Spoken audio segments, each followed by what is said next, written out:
மிகப்பெரிய மில்லியனரான மைக்ரோசாஃப்ட் நிறுவனர் பில்கேட்ஸ் அவர்கள் பாத்தீங்கன்னா சாலையில் இருக்கக்கூடிய பழுதுகளை சரி பண்றாரு. இந்த வீடியோவை தான் அவர் ஷேர் பண்ணிருக்காரு. என்னப்பா அது, இவர் ஏன் ரோட்ல இருக்கக்கூடிய அந்த ஓட்டைகள் எல்லாம் அடைக்கணும் அப்படின்னு பல பேர் ஆச்சரியத்தோட இதை பார்த்துட்டு வராங்க. ஒரு சின்ன நிறுவனத்தை சப்போர்ட் பண்ணி தான் இந்த மாதிரியான ஒரு வீடியோவை அவர் போட்டிருக்காரு. ஸோ பில்கேட்ஸ் அவர்கள் எவ்வளோ பெரிய ஆளு, எவ்வளோ பிஸியா இருப்பாரு. அவருடைய பிஸி டைமுக்கு இடையில சின்ன சின்ன நிறுவனங்களையும் அவர் சப்போர்ட் பண்ணிட்டு வராரு. மாடர்ன் ஹைட்ரஜன் அப்படின்ற இந்த ஒரு விஷயத்தை தான் அவர் சப்போர்ட் பண்றாரு. எஸ், இவங்க பாத்தீங்கன்னா ரொம்பவே இன்னோவேட்டிவான டெக்னாலஜி மூலமா நேச்சுரல் கேஸ்ல இருக்கக்கூடிய கார்பனை ரிமூவ் பண்ணிட்டு அதன் மூலமா ரோடு உருவாக்குறதுக்கும் ரோட்ல ஏற்பட்டிருக்கக்கூடிய பழுதுகளை சரிப்படுத்தக்கூடிய ஆஸ்பால்ட்டை பயன்படுத்தலாம். இதன் மூலமா பாத்தீங்கன்னா ஹைட்ரஜன் தான் எமிட் ஆகுது, கார்பன் கிடையாது அப்படின்றத முன்னிறுத்தி இவரு இந்த மாதிரியான ஒரு பதிவை போட்டிருக்காரு. இதன் மூலமா இயற்கைக்கு நிறைய நல்ல விஷயங்கள் நடக்குது, கார்பன் எமிஷன் கம்மியாகுது. அதனாலேயே நமக்கு இந்த குளோபல் வார்மிங் பாத்தீங்கன்னா ரெடியூஸ் ஆகும். சோ இவங்களுக்கு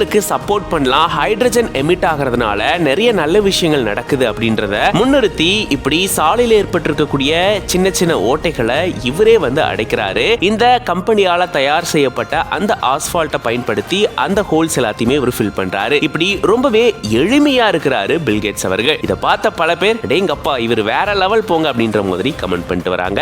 இதை பத்தி நீங்க என்ன நினைக்கிறீங்க அப்படின்றத கமெண்ட்ஸ்ல சொல்லுங்க.